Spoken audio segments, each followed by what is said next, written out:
Good evening. I'd like to call to order the regular meeting of the Campbell City Council for Tuesday, May 5th, 2026. And we'll start with roll call, please. Councilmember Lopez. Here. Councilmember Hines. Present. Councilmember Scazola. Vice Mayor Bybee. Present. Mayor Furtado. Present. Just before we do the Pledge of Allegiance, the city clerk has asked me to make the following announcement.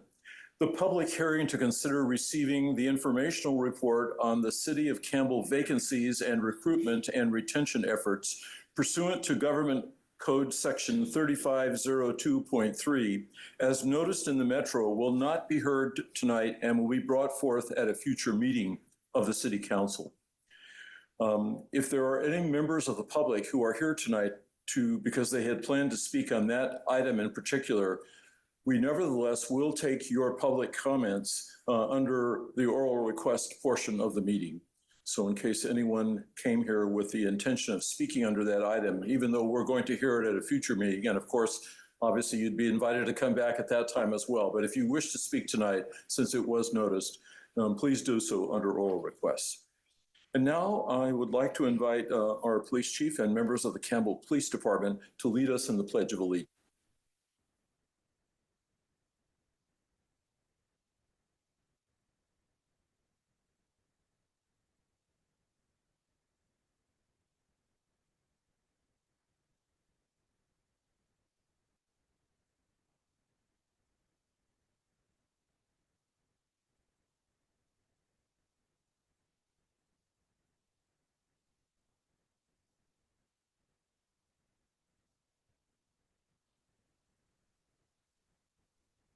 Had somebody else talking there too. Chief Berg, if you'd wait just a moment and have your officers as well.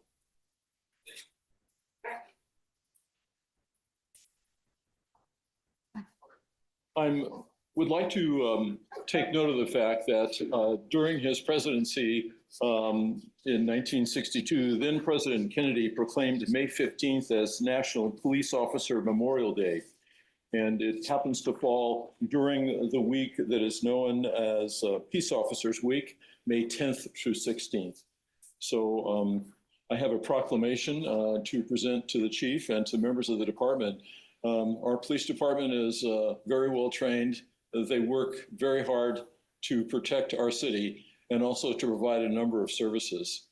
You may not be aware of the fact that all of our police officers are trained in medical emergency response. We carry automatic external defibrillators in all of our police vehicles. And oftentimes the police officers are first on the scene and actually have used the defibrillator to resuscitate someone prior to the medical rescue personnel being there as well. So they do a number of good things for us. We have a number of advanced programs in the department that the police chief and the department have worked on. And I want to thank all the members of the police department this evening who are here to commemorate National Peace Officer Week. And I have the proclamation here.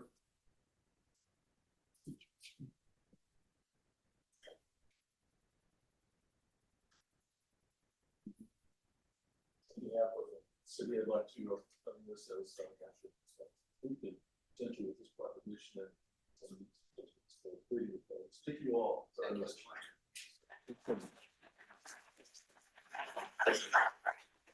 I know they're all going to run out right away, but I just want to give my thank you and really appreciation for the excellent work that Campbell PD does. So just a fantastic to see you all here. Thank you. Okay.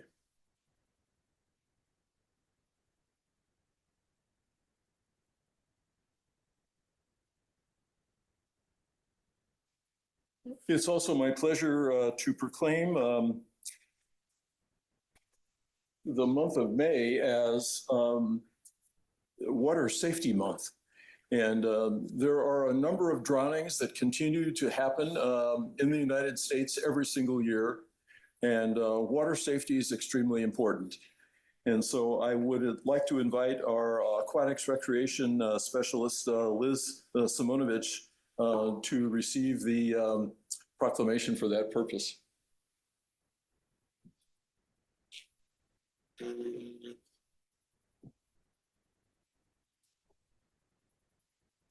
all the work that you and the staff are doing to provide instruction, and it just probably takes a few simple instructions that someone can learn to tread water and avoid drowning. So it's important to do that from an early age for our children. Sometimes nobody realizes how deep the water is, and they think they're safe and they're not. But I invite you to make some comments about this as well. Thank you.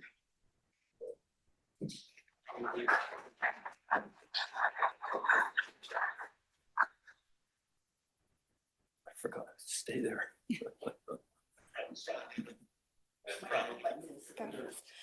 Thank you, City Council, and thank you, Mayor, for this recognition. As I shared in my staff report, drowning is preventable, and we take steps with our own Recreation and Community Services Department to bring awareness to this fact.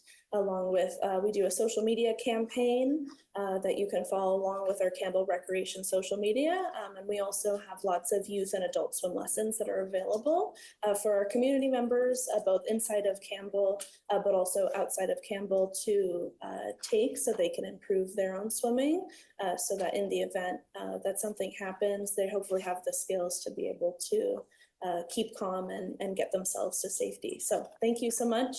And I would recommend that everyone follows our Campbell Recreation Instagram so you can see the fun things we'll be talking about this May. So thank you so much. Liz, thank you very much. Yeah.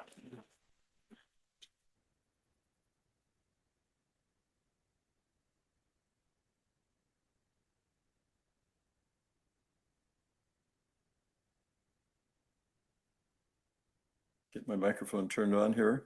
I'd like to proclaim May 3rd through 9th as the 57th Annual Professional Municipal Clerks Week.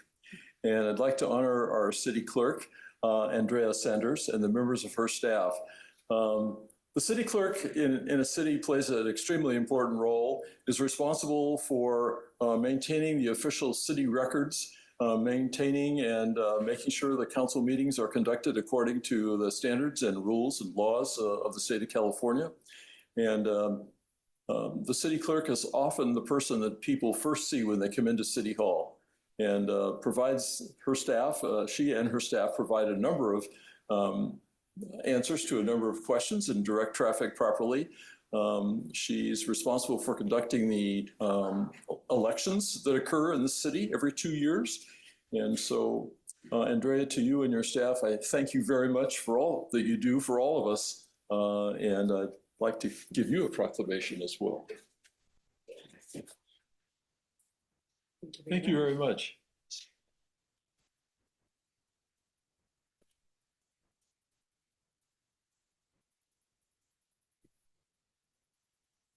Yeah, I'll just add a comment to both the swim instructing. It's just a fantastic I'm a big believer in that. And the family is, we're all fish in the family. So because of early work like that. And just the clerk's office is always a very pleasurable to walk in and see that and oftentimes get food too. So thank you very much. We now move on to item 3.4. This is a presentation from the Santa Clara Valley Transportation Authority, the local investment plan update. Pleased to welcome tonight members of the local Santa Clara Valley Transportation Authority staff. And we're also privileged to have the chair of the VTA board, who is our own council member, Sergio Lopez, of course, this evening. And I'd like to ask him to make some opening comments. Thank you. I'll just make some brief remarks to provide some context for tonight's discussion. So it's my honor to serve as chair of the Valley Transportation Authority. And one of the things that was a major priority for me when I came on as chair, I'm in my second year now, was to make sure that we got out to all the cities.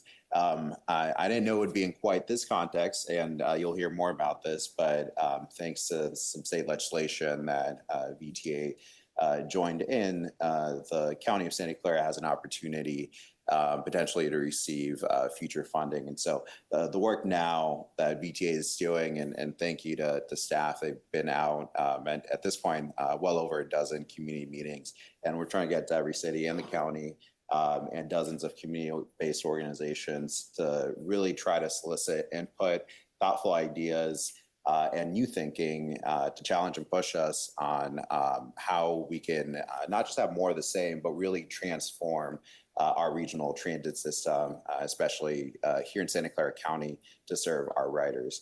So you'll hear more about the specifics of that, but that is really the goal. And I would welcome feedback, input, questions from my colleagues, as well as for many members of the public who may be interested, because this is really your investment plan and your opportunity to weigh in, and certainly other opportunities in the future, which you'll also hear about. Thank you. Thank you, Sergio. The presentation tonight is by Sam Sargent. Good evening, Sam. Good evening. Thank you very much, Mayor, Chair, members of Council. Thank you for the opportunity to come and present to you this evening. My name is Sam Sargent, and I serve as the Director of Strategy at VTA. Tonight, we're going to talk about, as Councilmember Lopez said, about the Regional Transportation Revenue Measure, and specifically Santa Clara County's portion of that. We've got a very unique opportunity here, certainly relative to the other 4 counties that are involved in this measure, in that we have other money to program beyond just keeping the lights on. And so what we are calling this is the Draft Local Investment Plan. And I want to walk you through some of the work we've done to date and invite input either here or provide you with some future and ongoing opportunities for input into this plan. So VTA, as you know, we've got a big presence here in the city of Campbell. And I think most people know that we operate buses and light rail. We operate paratransit, VTA Access for folks with disabilities. We also do a lot more. VTA is a very unique entity in the state of California and nationally in that we operate transit, but we also deliver things like highway projects, express lanes, bike ped improvements, and a pretty large transit-oriented development portfolio. But in terms of transit, because that's really at the heart of the regional measure, you can see here we've got a lot of local bus routes in the city. We've got frequent bus routes, which means 15 minutes or better, as well as the light rail service. And then over the years, sources of funding for capital projects, whether it be Measure A, which was passed in 2000, or 2016 Measure B, which you see up here on the slide. And that's money that's gone into about $8.8 million at least programmed for local streets and roads, as well as bike ped programs and studies for some of the highway projects mainly focused on 17.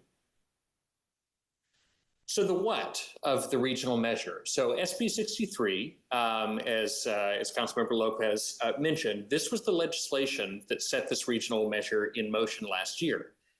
In August, the VTA board voted unanimously to join this 5-county regional transportation sales tax measure along with San Mateo, as well as San Francisco, Contra Costa, and Alameda, who were already opted in. And that was in large part because for them, this funding is going to be to fund BART and AC Transit and Muni and Caltrain. But we have a different opportunity because of the financial state of VTA, which is much more positive.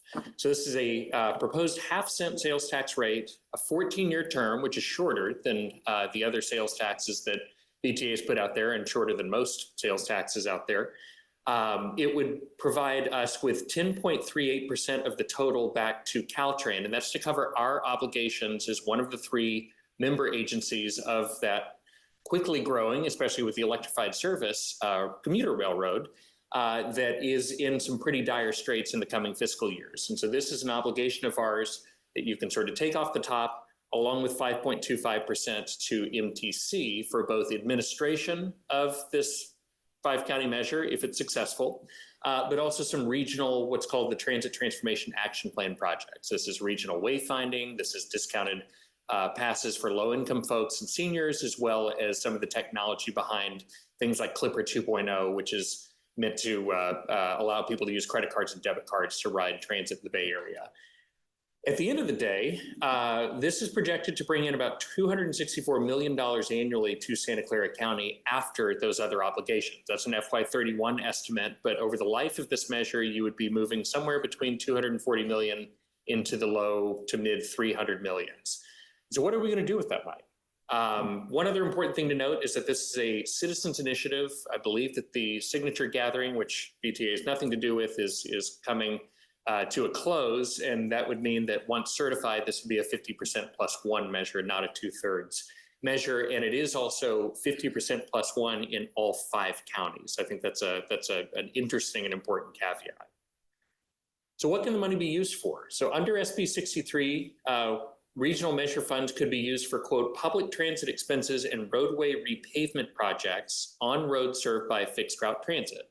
So this means transit operations, transit-related capital, and road projects if it's got a VTA bus or a train on that corridor. And we also are taking a broad view of that and would like to see these be complete streets type treatments where appropriate. So we would have the opportunity to talk about repaving, but also potentially redoing or installing sidewalks in close coordination with our cities and with the county.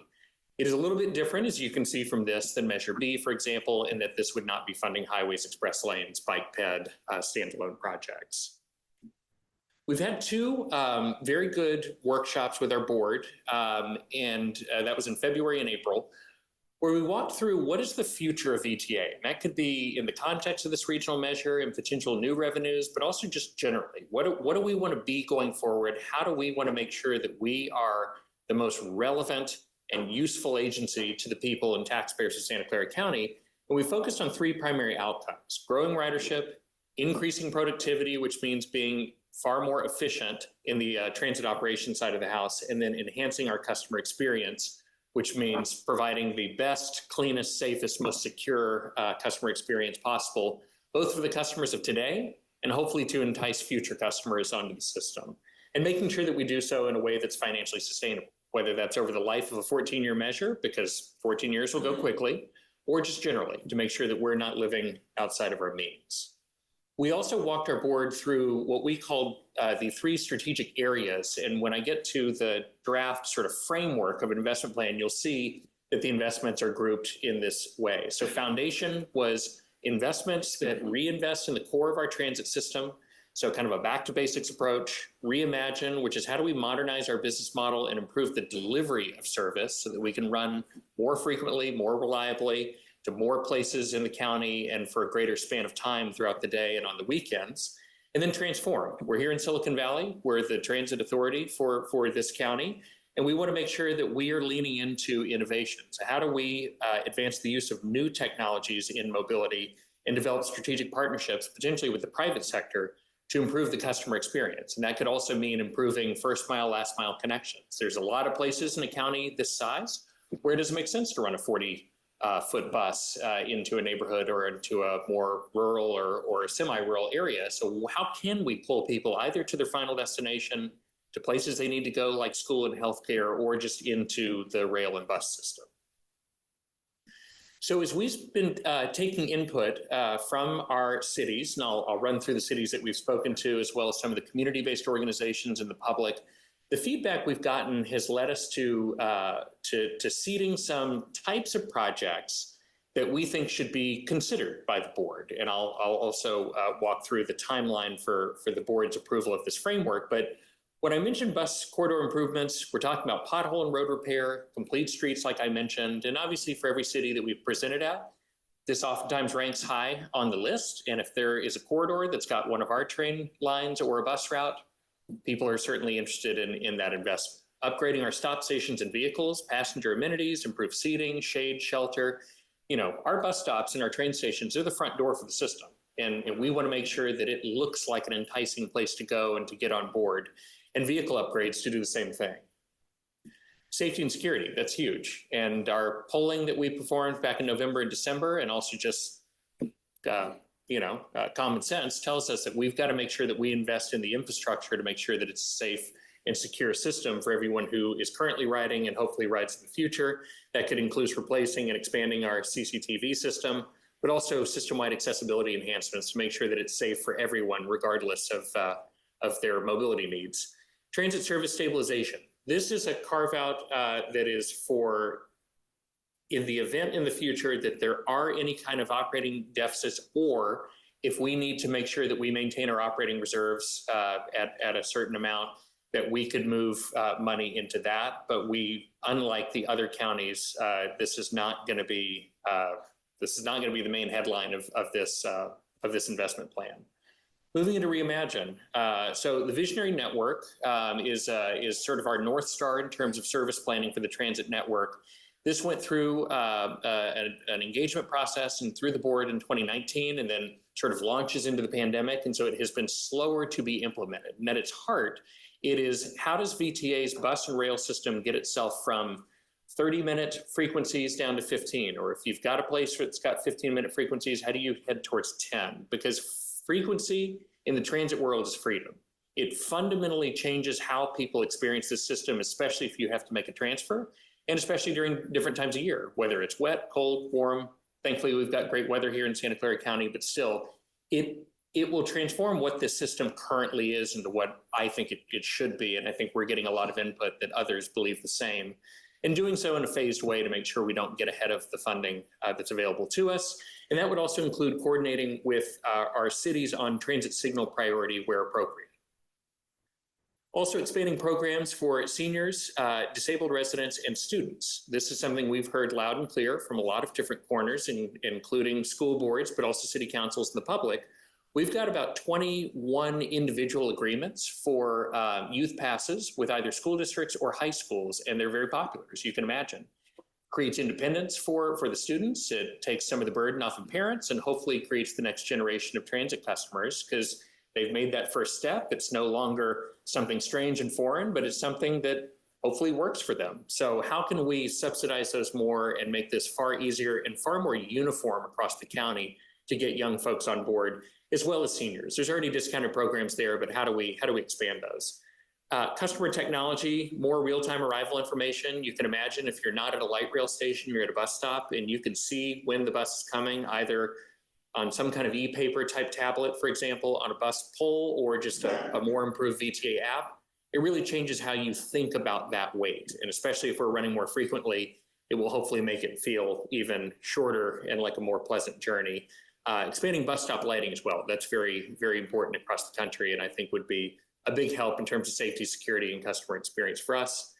And then I mentioned transform. This is looking one step beyond, and how do we prepare over the course of these 14 years to be ready for future technologies, and also ready to potentially join in on some projects that are in the works around the county. Things like better connections to San Jose Airport, first mile, last mile connections, like I mentioned.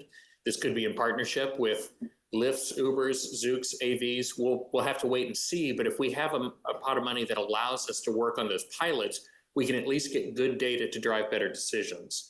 And then advanced vehicle technologies. We've got one of the older light rail fleets in the United States, and they're coming up upon their Federal Transit Administration end of useful life. And so we are going to need to re-procure those vehicles at some point. And I also think you can look at the Caltrain example, and I used to work at Caltrain actually.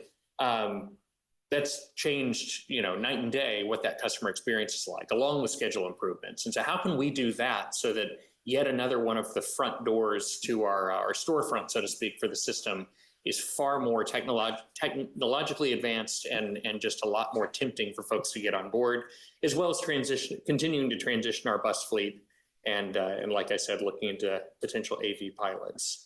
And then also some major capital investments like Deerdon Station, extending some of our light rail lines, including Green Line, as well as double tracking so that we can get more frequency there, and then some of our transit-oriented development and station area projects. At the end of the day, what we will present to the board will be something like this, and it will have a lot more detail in it, including this Thursday, and we should be posting probably tomorrow morning our backup for this Thursday's VTA board meeting in the evening, 5:30 p.m.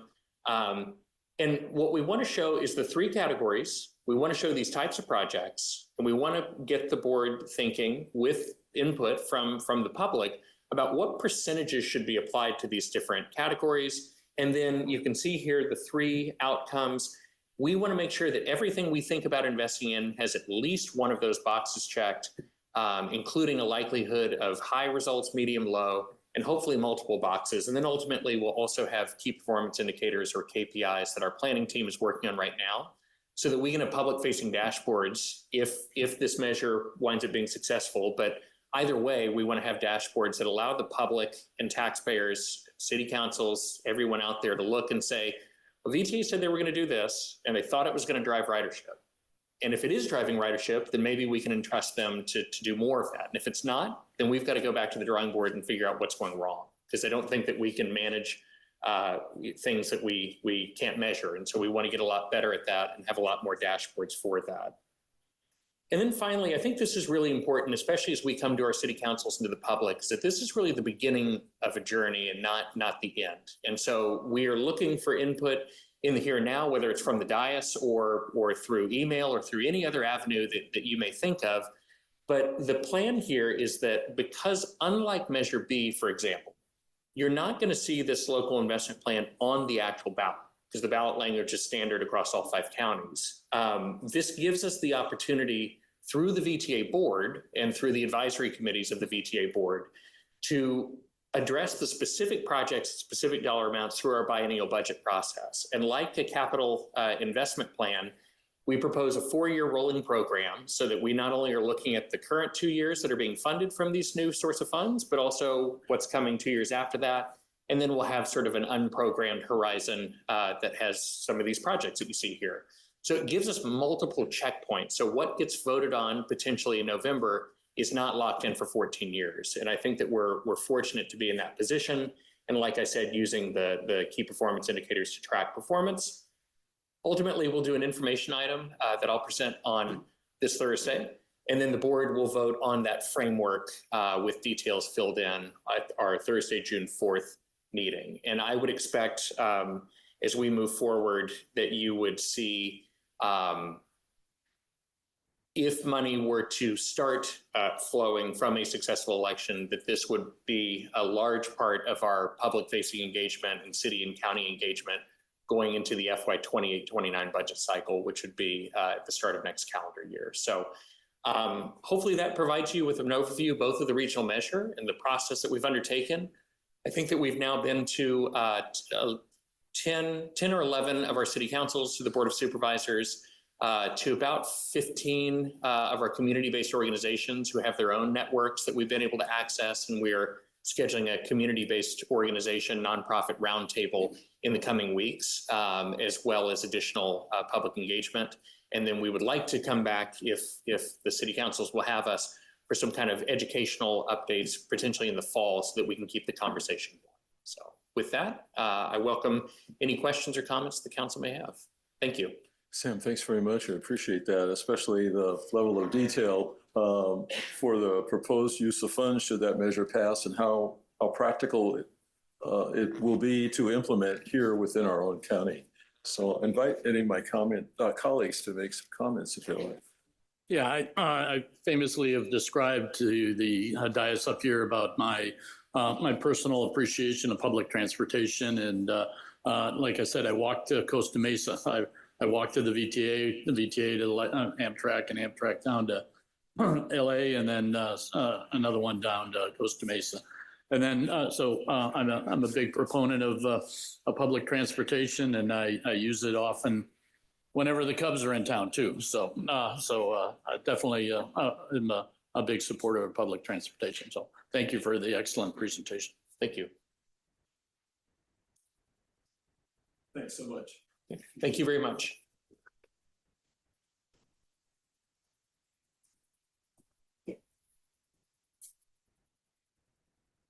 Could I just ask procedurally, do we have public comment on all the presentations if there is interest? Well, if any member of the public would like to speak, I don't call for public comment on each item, but any member of the public can speak on any item as it comes before the council. So if anyone would like to speak on this measure or any of the other measures leading up to the official public comment, you're more than welcome to do so.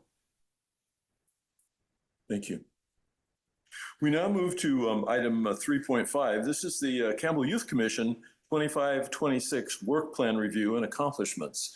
So the member of our staff, Lauren Council, staffs this particular commission, and I thank her and other members of the staff as well. And so I would invite members of the Youth Commission. It seems like we just spoke to you not too long ago, and you were outlining what you were planning to do for this year. And it's already gone by very quickly. So please come forward.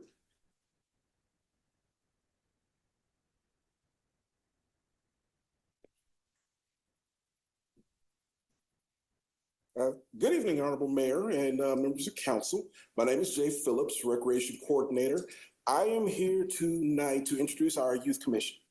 Tonight, they will be providing an overview of their accomplishments of the year.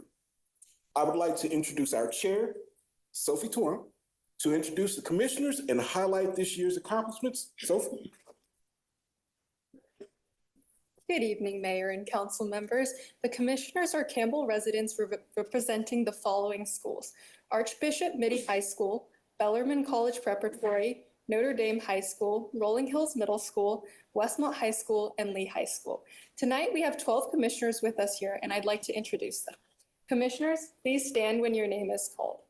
Aiden Medina, Eden Tafari, Ashley Bridgenell, Kirk Kang, Brandon Kang, Leo Fu, Sahana Manivanan, Amar Rao, Mason Johnson, Cora Conway, and Sarah Kalanki. At this time, I'd like to invite our Vice Chair, Sarah Kalanki, to present our accomplishments.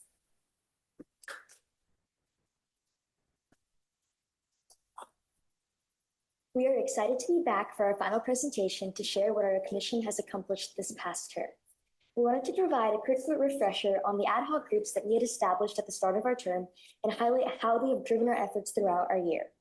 The ad hocs included teen wellness, fitness and recreation, teen life skills, civic engagement and career building, and finally, teen community and leadership. The teen wellness group focused on promoting both mental and physical health. They planned and facilitated engaging activities at the Campbell Recreation Open House, which included dodgeball, crab soccer, capture the flag, along with a gift card drawing that encouraged participation and community partnerships. The Teen Life Skills group supported personal and professional growth. They created a social media campaign with study tips and goal setting and worked alongside the Campbell Recreation instructor with a nutrition background to facilitate a cooking class at the open house, featuring simple recipes like cucumber sandwiches, guacamole, and bruschetta. The Teen Community and Leadership Group focused on increasing youth involvement. They shared information about local opportunities like lifeguarding, camps, and the Youth Commission at the open house while facilitating interactive activities including face painting, bracelet making, and trivia with prize drawings. In addition, recently we worked with West Valley Stormwater Authority where they created a video for social media to promote their Adopt a Storm Drain program, which they would like to share with you today.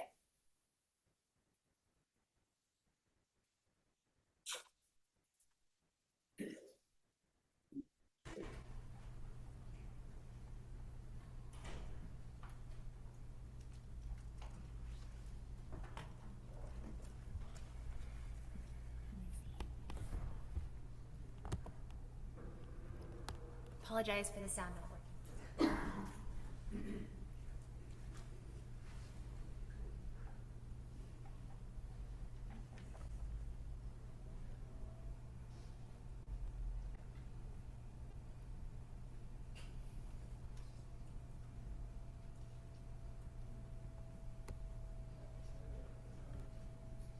In addition to the open house event, the Youth Commission supported several Campbell recreation events, including the Oktoberfest Fun Run, Storytime with Santa, and the Valentine's Day Fun Run.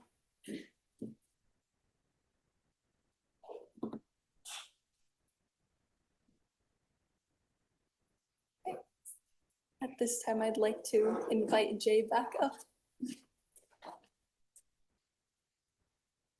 All right, folks, this concludes our update.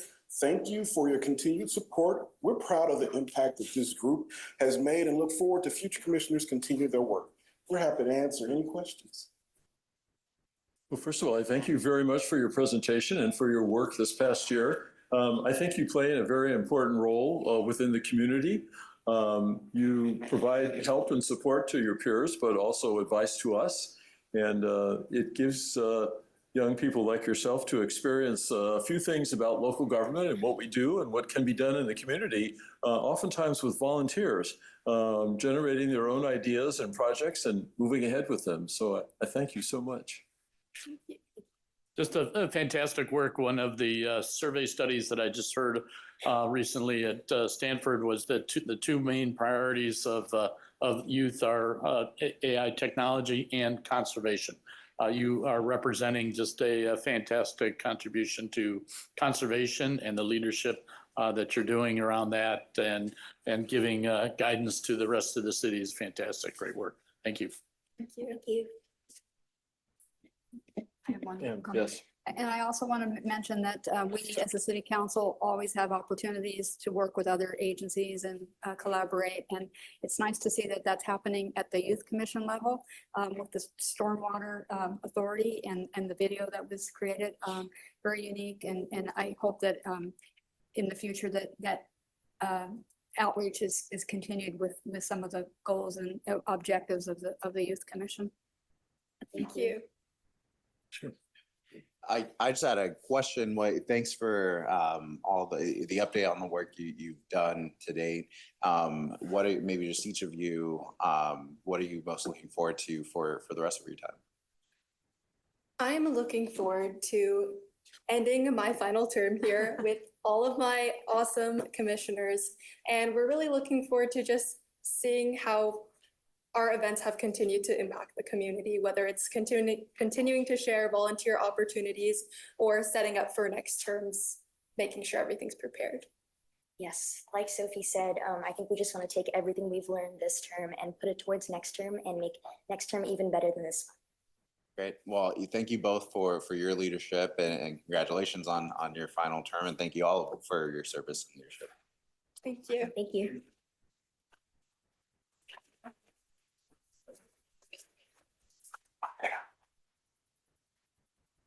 We have no communications and petitions. And so now we move on to oral requests. This is the time on this evening's agenda for any member of the public to address the council on any matter not on tonight's agenda. If you'd like to speak before the council, you're welcome to do so. I request that you fill out a speaker card. You're not required to do so, but I have several speaker cards, which I'll go through first. And each speaker has 2 minutes to speak. So first I'd like to invite Alan Cronover. Mayor, council people. On April 13th, I met with Rob Eastwood, our community development director, at his office. I asked him if there was any possible roadmap for the starter home application at 1170 Steinway not being approved. He said it was unlikely, but if the developer handed in their SB 330 application, then it would be over for sure. The SB 330 protects the developer's main development application by locking in state laws for 180 days. He said he didn't know if Alpha X had done that or not, so I left his office with a glimmer of hope. The good news is that on April 14th, the day after I met with Mr. Eastwood, there was a planning commission meeting.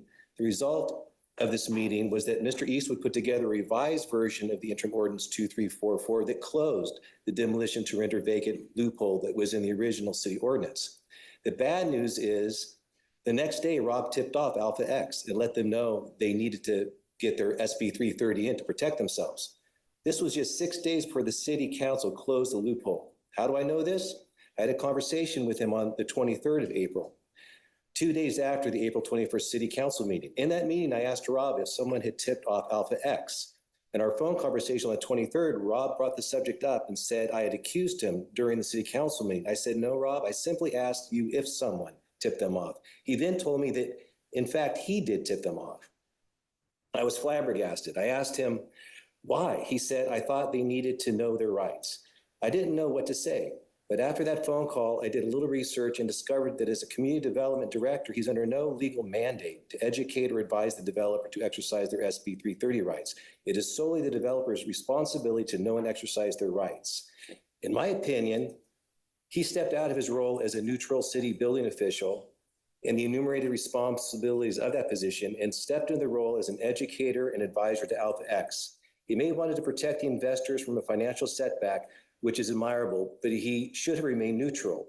This would have been an answer to our prayers because the starter home application for 1170 Steinway would not have qualified under the new city ordinance. Thank you. Thank you.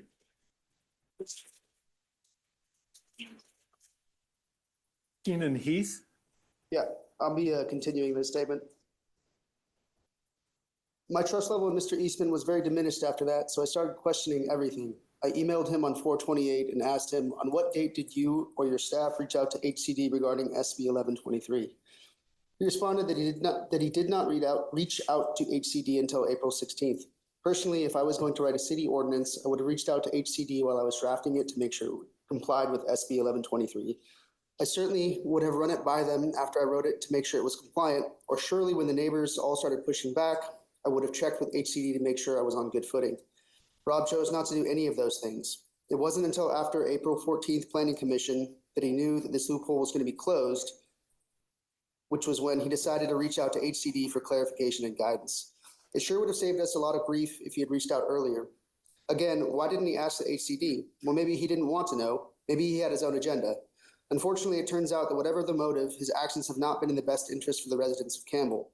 Maybe Rob is a big pro-building guy, and we can understand that, but it should never be at the expense of people that he's supposed to represent. His original explanation for the demolish and render vacant clause was to avoid blight. Well, the 10 townhouse homes going in, if you look at the plans, look like shoeboxes stood on end without any architectural articulation. This is a lose-lose for everyone. These homes will be terrible to look at, and more importantly, they will be terrible to live in. We would love for there to be entry-level homes here, but they need to be homes that fit into the neighborhood, not 35-foot shoeboxes created by a greed-driven developer that degrade our neighborhoods. Thank you. Thank you. Chris Lindsay.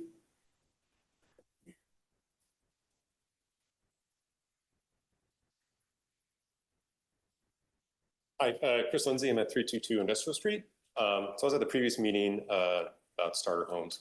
Some whole discussion, just have some follow-up I'd like to offer. First, it was often claimed during the meeting that developers were responsible for driving up the home prices. I don't think that's the case. There were houses would be expensive everywhere. Why is it that houses are only expensive here in the Bay Area?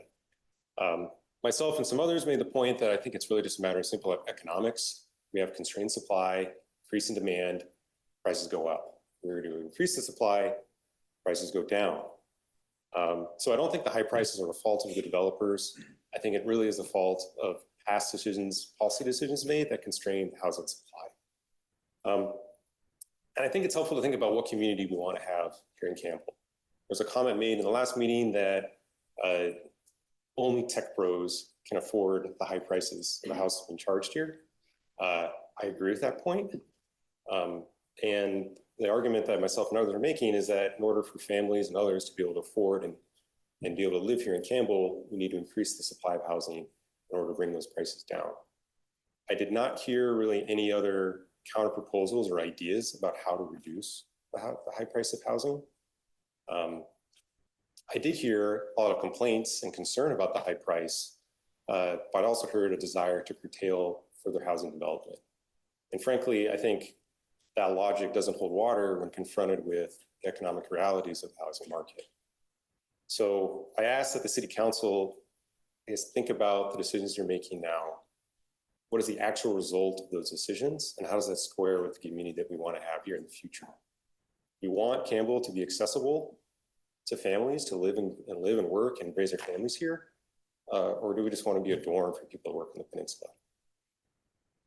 Thank you. Thank you. Travis Scalderi.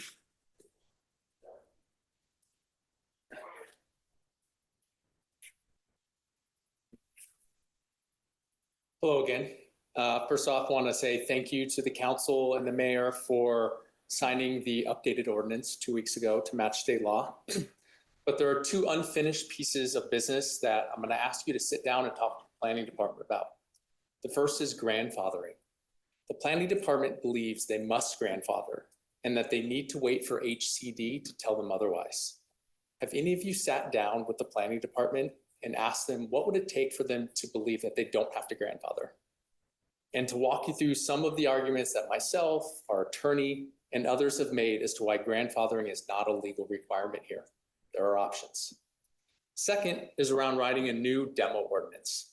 I rewatched last week's recording, and Mayor Furtado, to paraphrase, you said that the city should pass a new ordinance and then revise if HCD weighs in. You then said, and I quote, ask for forgiveness rather than permission. It's a phrase I use at home myself sometimes. Council member Scazola is not here, he doubled down. But when the planning department said they must wait for HCD guidance, that was the end of it. But why? Let's revisit the history here. In July, the planning department held an emergency meeting on 1123. This was done without HCD guidance. The reason was blight concerns. Today, they're concerned about blight from demolition. Same concern. So why does this version of the same problem suddenly require HCD guidance and, quote, take up to 2 months to write a new ordinance? Berkeley and Palo Alto already have a demo ordinance. And sure, they may have been written before SB 1123, but it serves the same purpose, to reduce blight. So my ask for the council today is pretty simple. Let's move faster. First, please sit down with your planning department, ask them about grandfathering. Second, follow your instinct that you already had 2 weeks ago and ask them to get a new demo ordinance on the books in this meeting 2 weeks from now, not months. If HCD weighs in later, you can adjust. Thank you.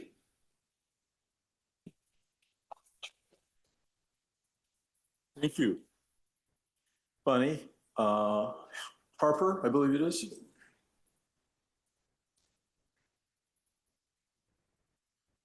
Hi there, Council. I'm just following what other people are saying about the grandfathering, but I want to show you everything. I live on Lucott Way. It's a beautiful cul-de-sac in Campbell. It's great. We can park in front of our houses. We love this. That's what we see when we enter Lucott Way. This is what we see when we come out of Lucott Way. This is I think it's not a starter home, but it's to code. Nobody was notified. Just picture on here, 5 units, 10 units, 10 townhomes on this site. Notice the 4-foot easement between the house next to it and the new townhomes. The design aesthetics, they're boxy and cheap. Property values, they're going down. The neighbor's sunlight, it's blocked. The neighbor's privacy is invaded in their backyard, their bedroom windows.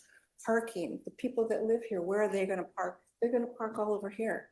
And you know who walks on this street? Right behind these townhomes is Capri. All the kids, they walk here with their families and ride their bikes.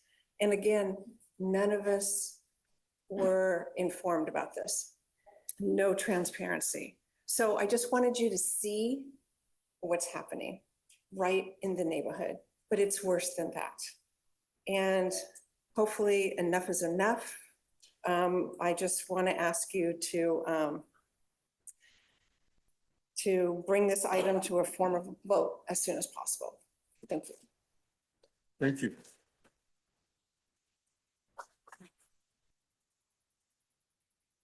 I have no other cards. Is there anyone online? Yes. Rodolfo Ruano, would you like to speak? Okay, can you hear me? Yes. Okay, great. So Mayor and council members, the city has now revised its ordinance to require vacancy at the time of application. This is obviously a fundamental correction. This is not a small correction. The unresolved question is whether the applications filed under the prior demolished to qualify interpretation can continue to proceed, which is what we're all here about. Our position is straightforward. We don't think they can. SB 1123 creates a ministerial path only for projects that meet state eligibility requirements. Vacancy is not just a local development standard, it's a threshold state eligibility requirement. If a property was not vacant at the time of application, it should not qualify for 1123 treatment. The city is relying on SB 330 to protect those pending applications, but SB 330 does not solve the problem. First, SB 330 cannot vest a right that never legally existed. A local ordinance cannot override state law. Second, SB 330 protects development standards. It does not decide whether a project is eligible. for 1123 in the first place. Eligibility, as you know, must be determined at the time of application under the correct interpretation of state law. And these are all serious process concerns that we have here. The ordinance 2334 bypassed the Planning Commission, even though commissioners later questioned why this was treated as an emergency. They asked about what the commission's role was in an issue of such significance. No answer was given here to the Planning Commission. HCD guidance was not sought before the ordinance was adopted in July. It was sought only after the loophole had been already been created. And these are not minor administrative issues. They go directly to transparency, neutrality, and proper public process. Residents here should not have to spend significant time and personal capital litigating an issue created by the city. So the request tonight is simple: add to the council's agenda the treatment of applications in progress in light of the revised vacancy standard, the need for consistent application. SB 1123 and 3330 can lawfully protect ineligible applications. The city created the loophole. You guys have the ability to fix it. Please help us.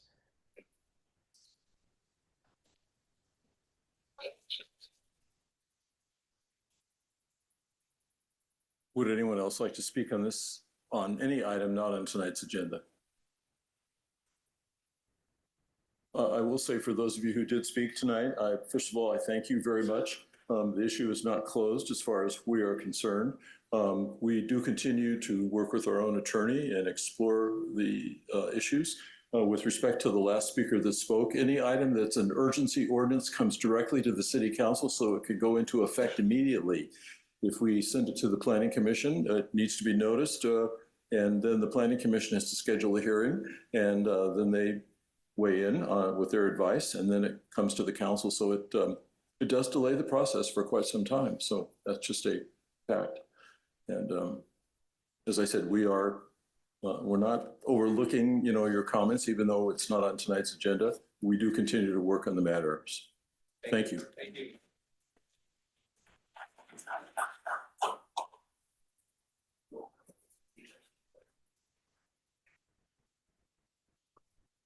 We now move to item number 6, council announcements.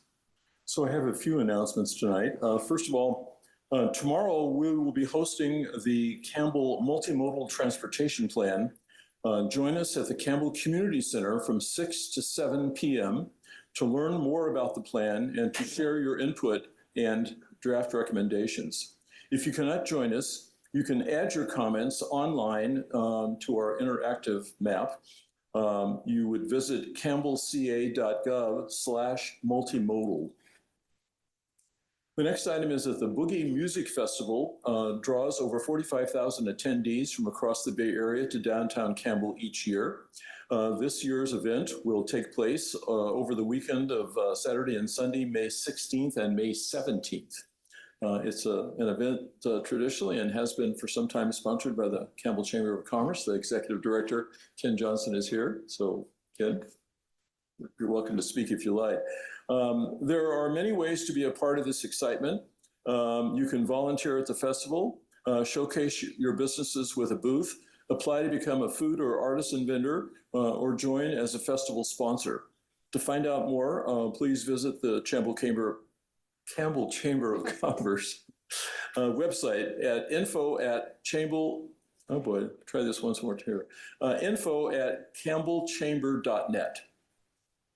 The next item is that we invite you to join the Campbell Veterans Memorial Foundation in honoring the men and women who have given their lives while serving in the United States military on Monday, Memorial Day, May 25th, from 9 to 10 a.m. It will take place at the Orchard City Green, which, as you probably know, is immediately out back of the council in the green area there, separating us from the new library building. The next item is that city offices will be closed for business on Memorial Day, Monday, May 25th, in observance of Memorial Day. Police and emergency services will remain open. So this concludes the council announcements. We now move to the consent calendar. These are items 7.1 to 7.11, which the council will take as a single item of business unless a member of the council or a member of the staff or a member of the public would like us to pull an item for additional discussion. Does any member of the council wish to pull an item? I'd like to request to pull items 7.7 and 7.8. 7.7, 7.8. Would anyone else like to pull an item for future discussion? Seeing none, I would request a motion to approve items 7.1 through 7.11 with the exception of 7.7 and 7.8. So moved. I'll second. Motion by Councilmember Hines, second by Vice Mayor Bybee. Roll call, please. Councilmember Lopez. Aye. Councilmember Hines. Aye. Vice Mayor Bybee. Aye. Mayor Furtado. Aye. We now move to item 7.7, the monthly investment transactions report for March 2026. Yeah, I just want to point out we're all concerned about stock portfolios, our personal portfolios. I just want to point out that on page 48 of the asset portfolio, it shows a favorable performance above the benchmark with a plus 4.4% annual return. Very conservative, but also very favorable for the management of our assets. And that's you can see that in the report. On item 7.8, we are all very focused on Measure K sales tax revenue. I want to point out on the pages that are listing the cash flow projections that shows the collection of the Measure K sales tax and the movement of that Measure K into the Campbell escrow account that is being held and managed by the city pending litigation. So I just want to emphasize the management, ongoing management of the Measure K funds that are held in escrow right now. Thank you. And with that, I'd like to propose a motion to move forward with items 7.8, 7.7 and 7.8. I'll second. Thank you. Motion by Councilmember Hines, second by Councilmember Bybee. Roll call, please. Point of clarification, we can do both of those items together? Yes. That's what I was doing. We're suggesting both of them together. Okay.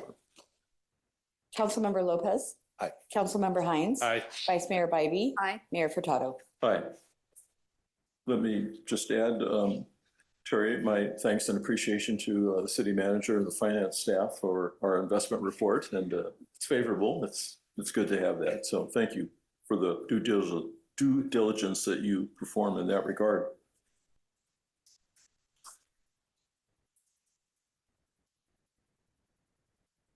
Okay, we now move to item 8 on the agenda. Microphone. I always hit it, but it doesn't seem to go on.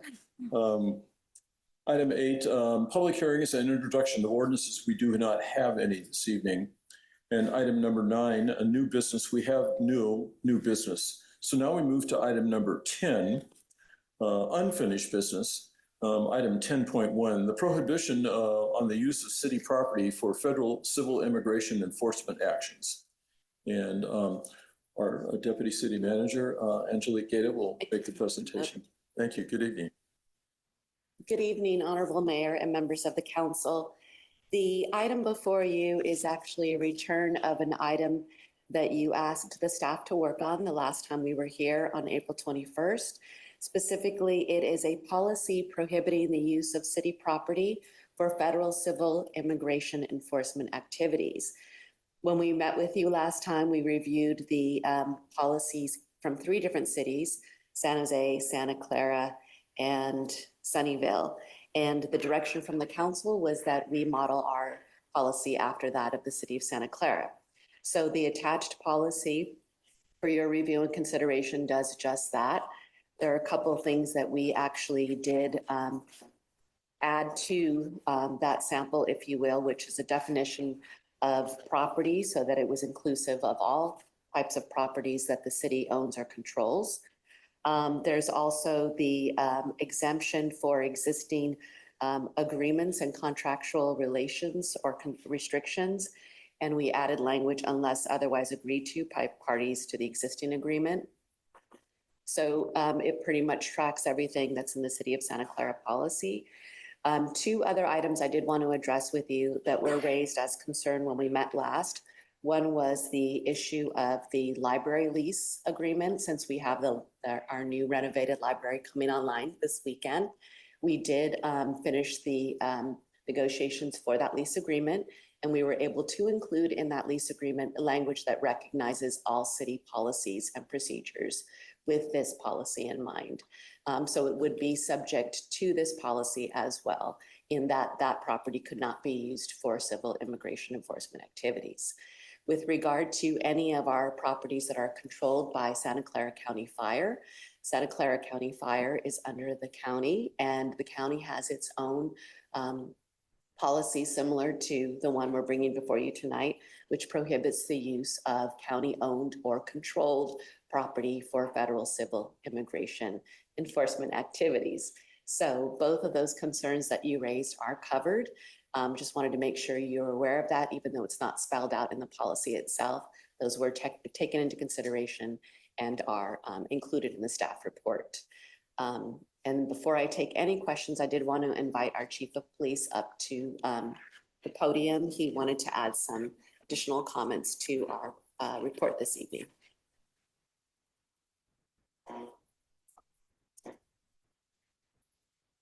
Thank you, Mr. Mayor and council members. Unfortunately, I wasn't in attendance at the meeting on April 21st, but during that meeting, there was a comment made that was attributed to me that I wanted to make sure was clarified both for council and for the public who may have been listening to that. During that meeting, Councilmember Scazola made the following statement regarding ICE, and I quote, "They can do whatever they want.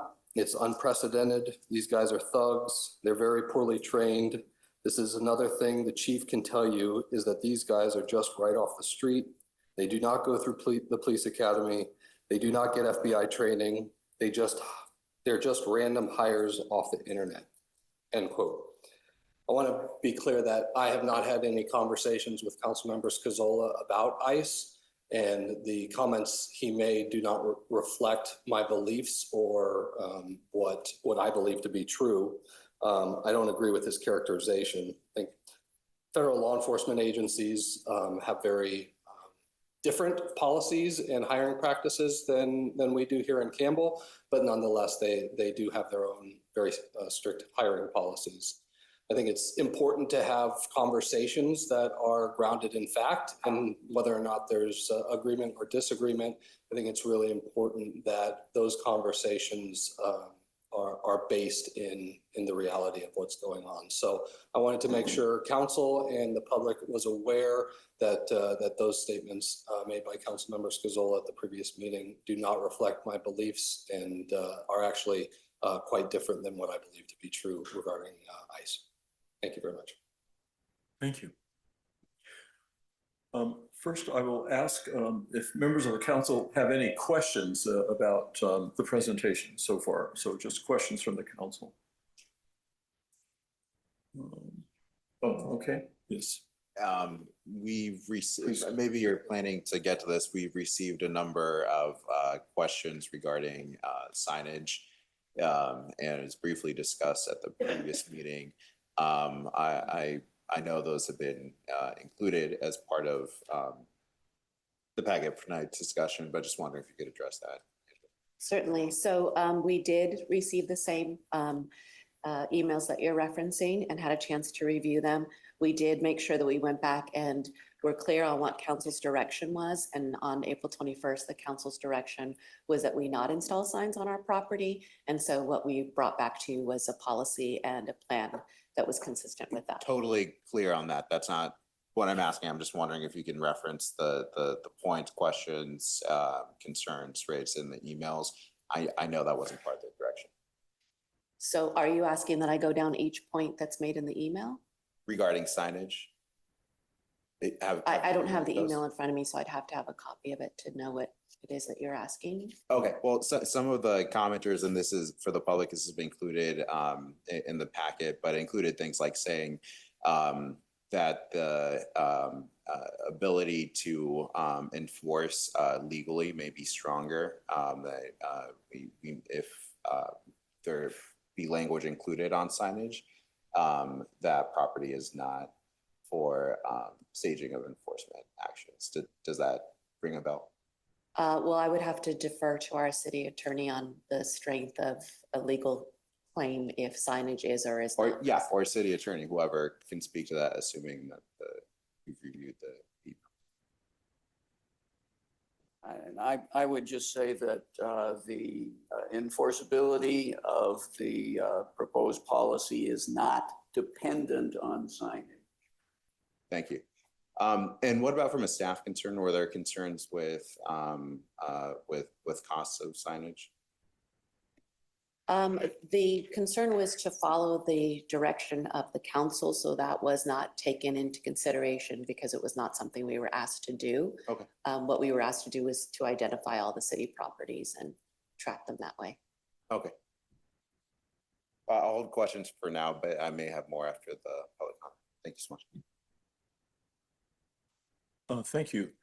I will actually invite public comment at this time on this matter. I have several cards here. And if you'd like to speak on this matter, again, I request you fill out a speaker card. You're not required to, but I'm going to go with the speaker cards first, and then if anyone is online. So first I'll invite Karen Martin, please.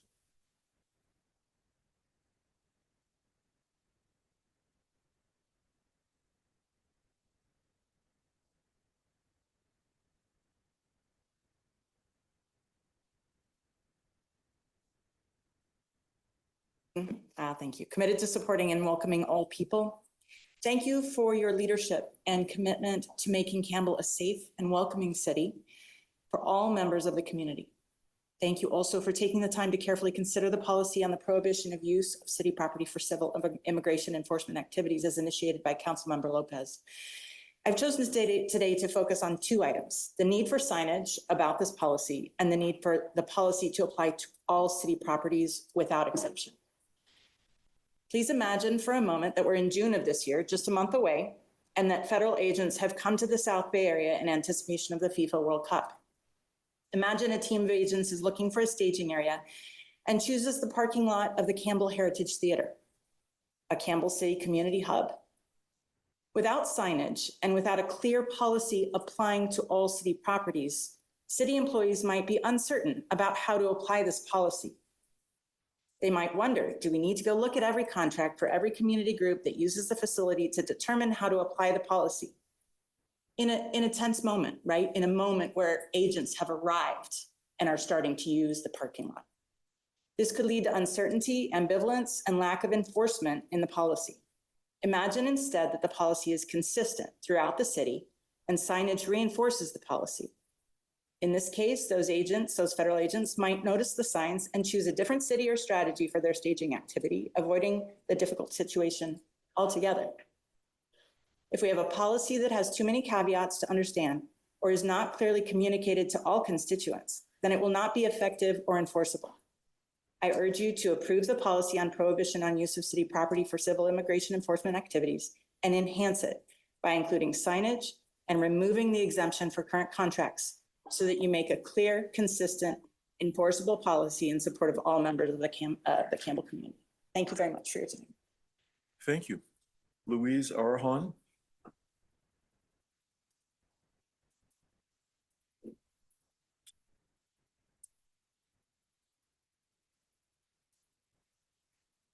Thank you, and hello again, Mayor and Council. Louise Auerhahn. I spoke earlier on wage theft, and I stayed for this item too because it affects much the same people, the workers and families who are the heart of our community, Silicon Valley, the Valley of Heart's Delight. So I want to thank you all for moving this issue forward and to trying to help make Campbell and our South Bay a safe place for all of us and for all of our families. I urge you to adopt this policy and to include signage. Signs are literally, they send a signal. That's what signs are for. And putting up signs, even as a small gesture, really sends a signal to all community members, immigrants or non, that this really is a place for all, and that this, the city property is a safe place for everyone to be and gather. And that's really important as a visible signal of what this community stands for. I also urge you to include all city-owned property. It was good to hear the library lease is now included, especially surrounding parking lots.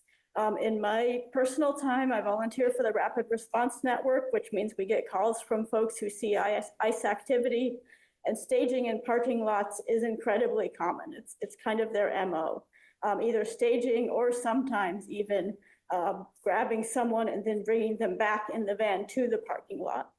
You don't want your city parking lots, yours or leased, used for that.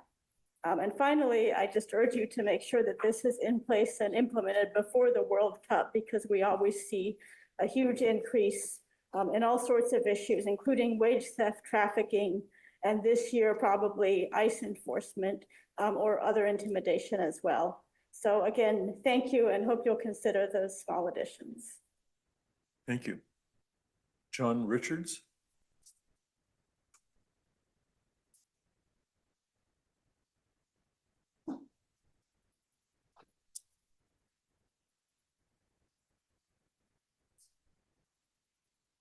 Thank you. My question will be very brief. Has there been specific ICE activity on Campbell City property? If so, when? And how broad will this resolution cover all city property? Thank you. Thanks.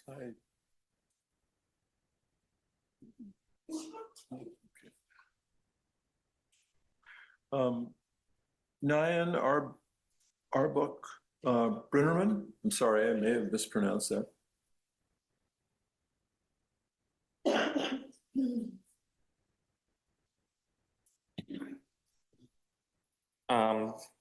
Hello, Mayor and City Council members. I'm a Campbell resident and I love our town and the community we have. I want to keep our community safe.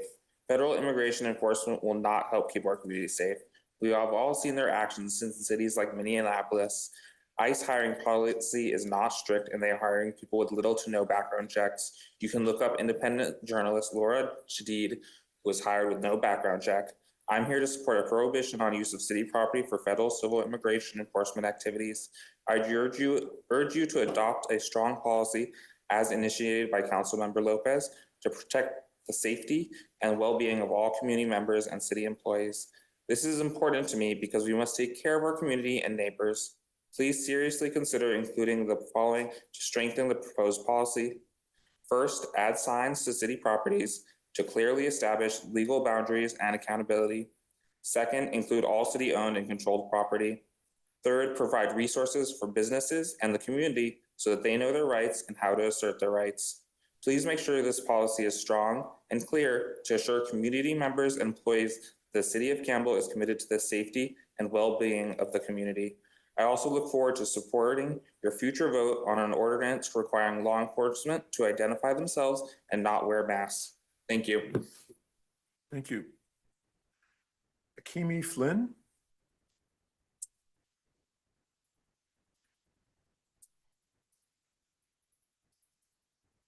Hello, Mayor and council members. Thank you so much for your leadership on this important policy. My name is Akemi. I'm with the Immigrant Protection and Empowerment Network. We are a cross-sector collaborative across our county, working with many cities. And so we're really happy to be here with you in Campbell. And the people who've spoken before me have brought up the issues that we also want to emphasize, the signs, the inclusion of the properties such as the Campbell Heritage Theater, Community Center, et cetera, and the timeline. I know you talked about this last time, and so I believe that you're fully committed to having this in place, fully prepared before FIFA World Cup. And I'll just add that we also really encourage you to think about using the Santa Clara model. Santa Clara, as the other cities in the county, includes signs. And Santa Clara also has a website that has the Know Your Rights information, the information about the policy, including downloadable signs that businesses and organizations in the city can utilize. So that shouldn't be a big expense, and we hope that that will be something that you will consider including as well.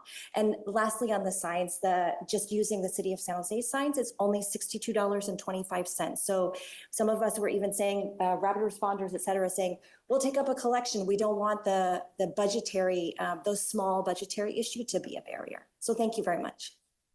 Thank you. Abigail Brenneman.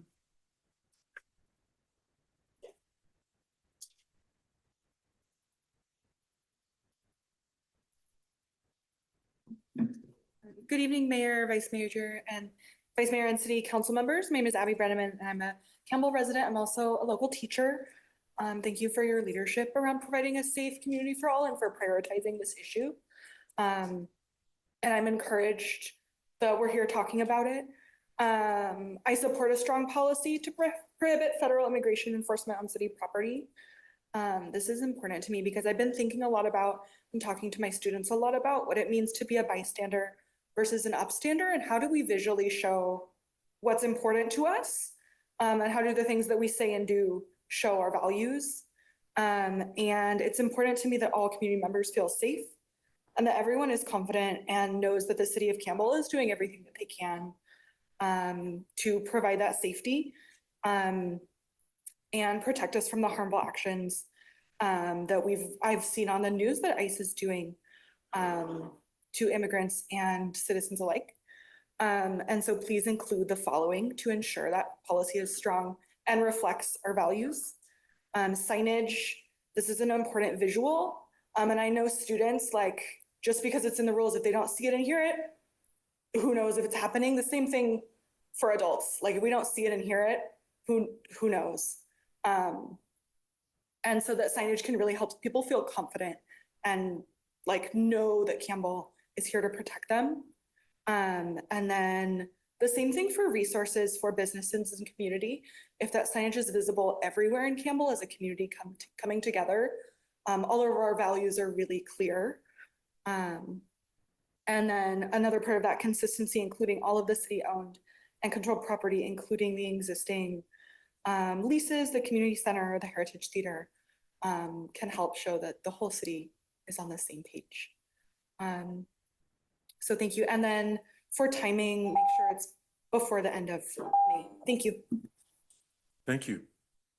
Matt Hammer.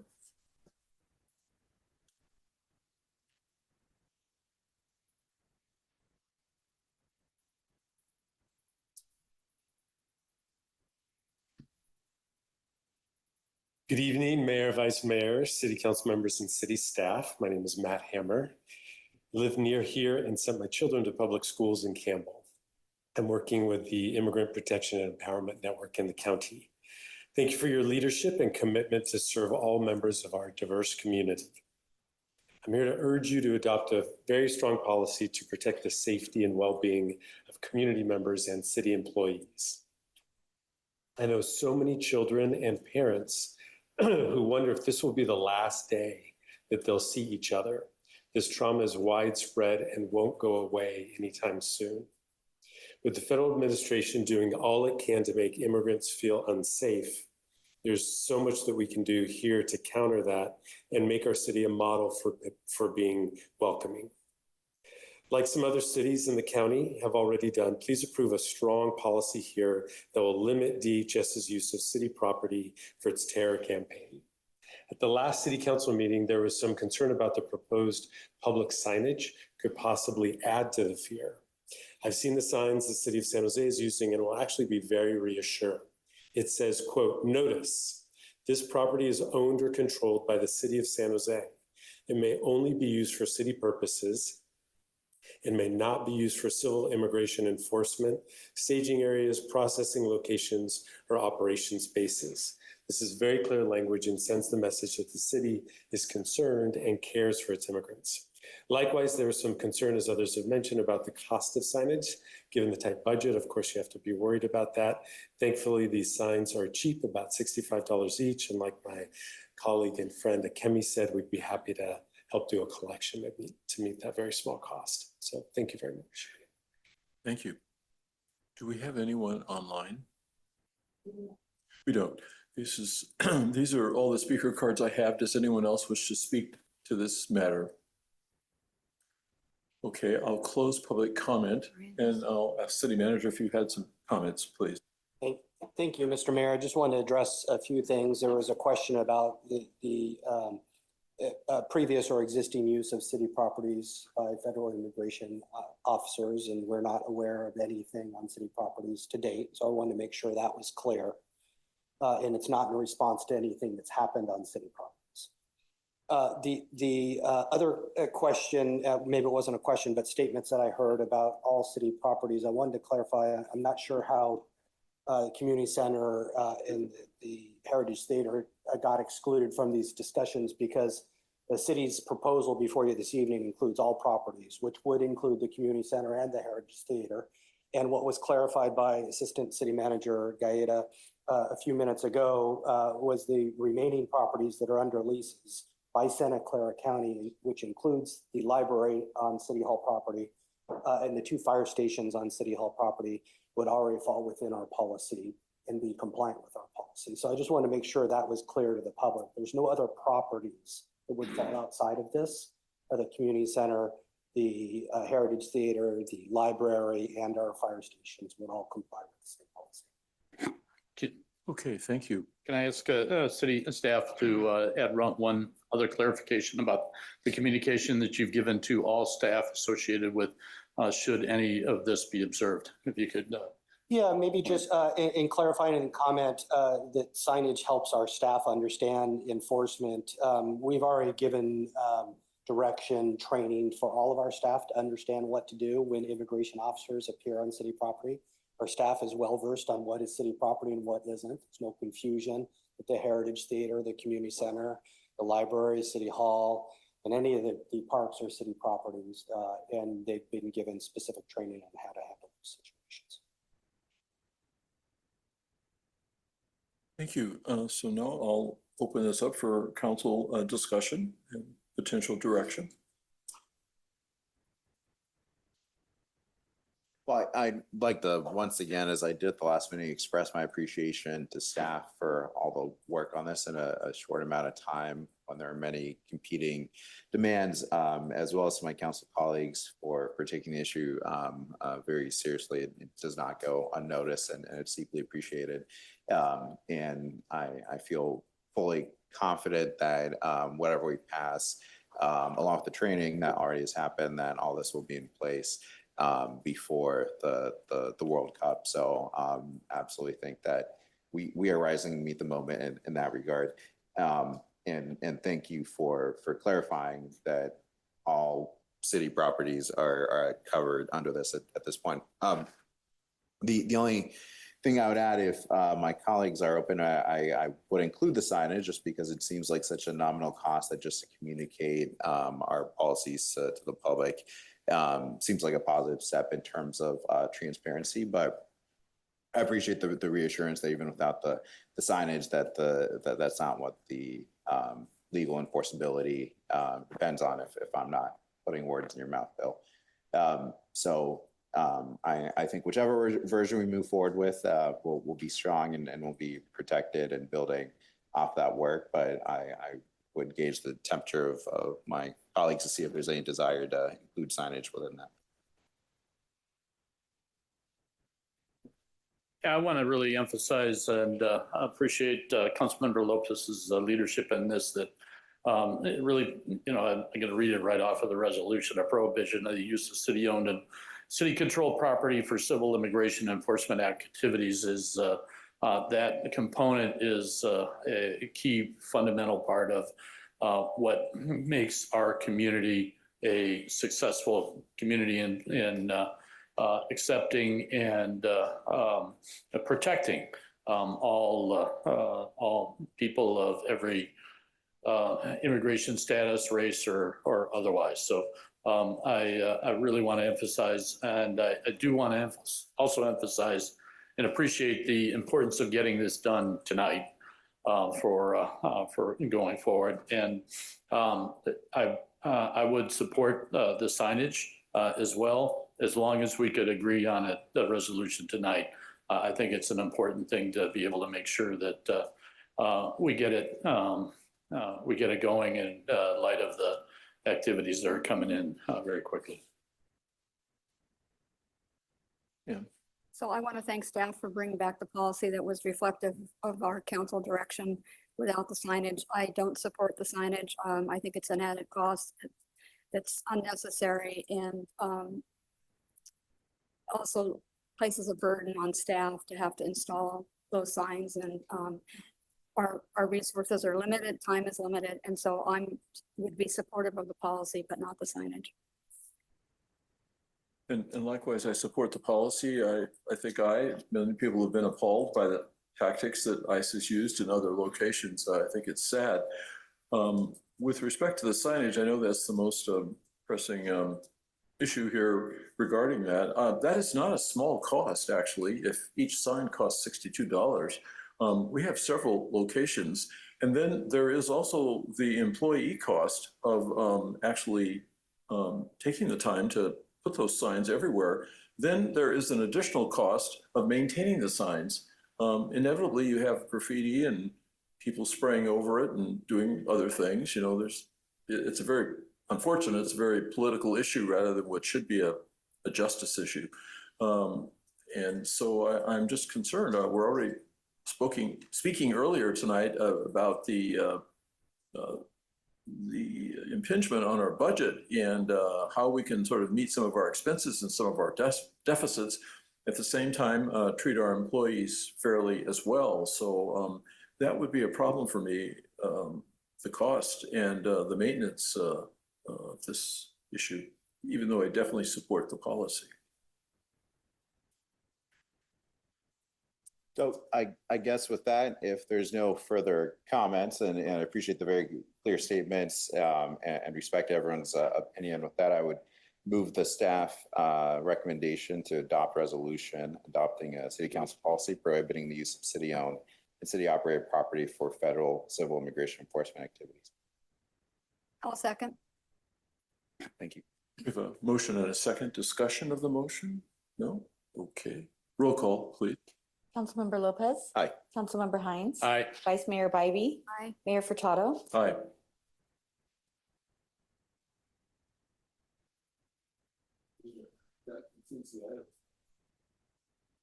Thank you all for attending. We now move to council committee reports. Don't leave yet, it's still more exciting. What's that? Everybody clears out. Okay, council committee reports. Members of the council have reports to make.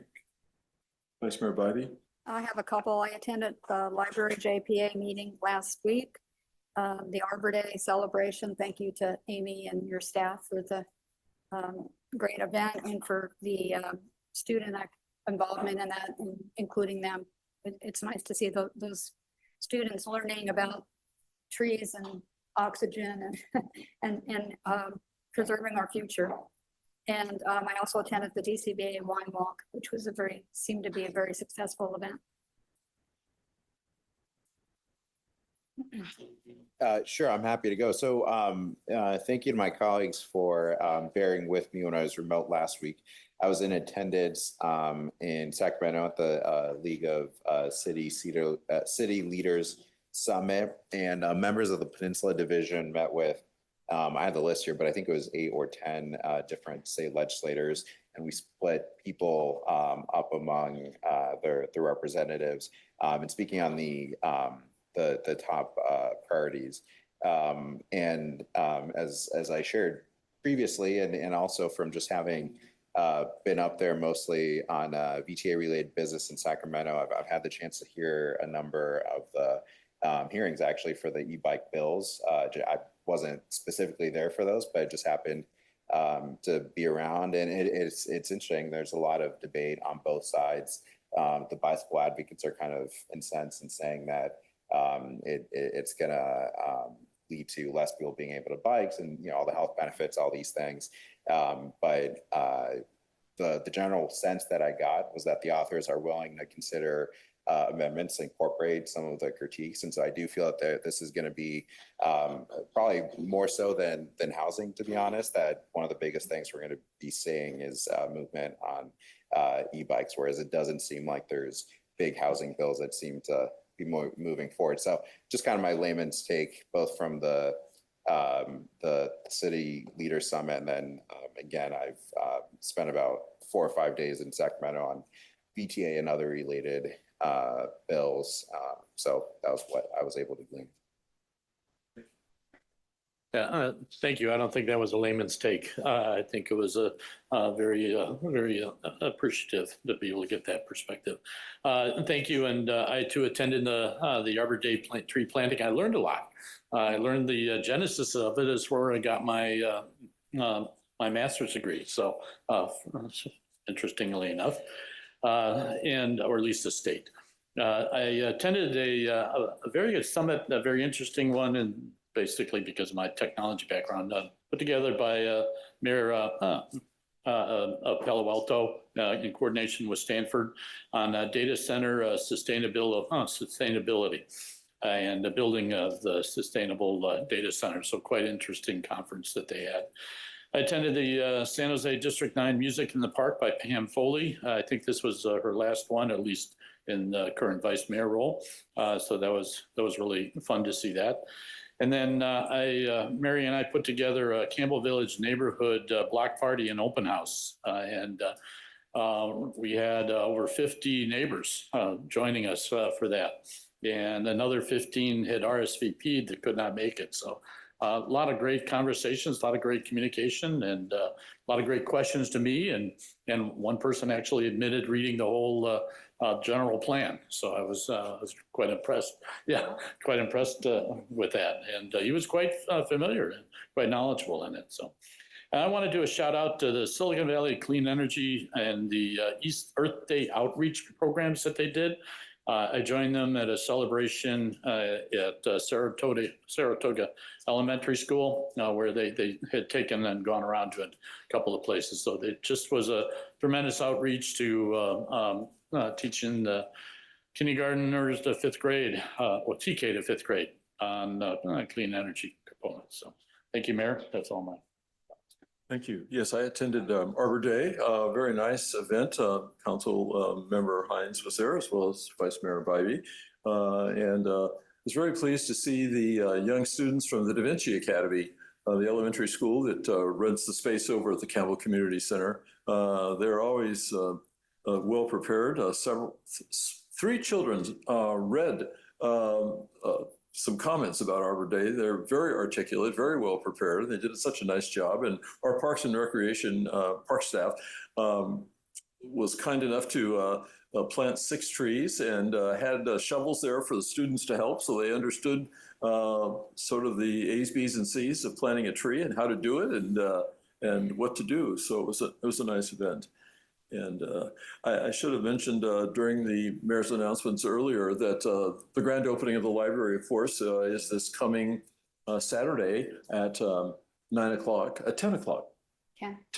Yeah, I'm sorry, 10 o'clock over at the library itself. There will be a few welcome speeches, ribbon cutting, and then there'll be a great deal of entertainment and fun. And the library will be officially open for people of all ages, from young children all the way to senior citizens. So look forward to that. The city's moving ahead, so that's great. With that, I think that concludes the council business. Thank you all for staying and for your participation, and we'll adjourn the meeting.